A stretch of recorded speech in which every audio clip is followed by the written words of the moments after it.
Hello everyone, this is my 1512 term project called Regression Binder. I didn't use other packages like pandas, matplotlib, but only by using tkinder. This is a statistical application, particularly for people who want doing some linear regression analysis. So let's get started. We import a CSV file. After imported, you can find the number of the variables and the number of observations. If you click this table content button, you can see the content in this CSV file.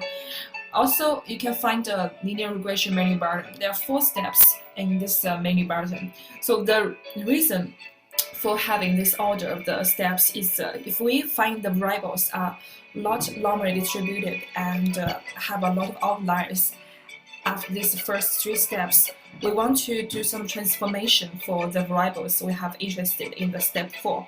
So let's get started. In the step 1, for instance, if we want doing some linear regression analysis, we found first thing we want to do some exploratory data analysis.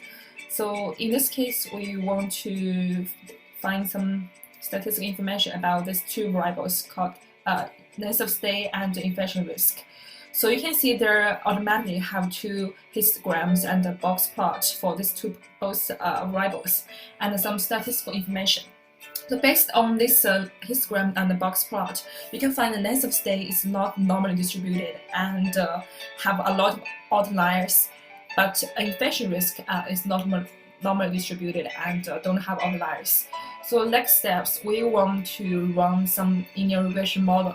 So first, if we choose univariate linear regression, you can find the graphics things, plot and the regression line, and also the linear regression output. But if you run a multivariate linear regression, for instance, we choose 2, now you can see there's a warning, like you cannot plot multivariate linear regression, but it still can get this output. So the next thing is diagnostics. So basically, doing diagnostics is based on the model we choose in step 2. Because we choose a multivariate linear regression, so we have 2 x variables, and we have a fit x, y values.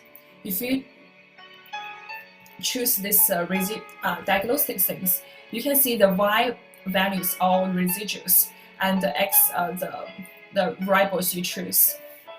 So based on this diagnostic graphics, we can tell it is not normally distributed. So in the next steps, we want to do some transformation. For instance, we do a root for infection risk.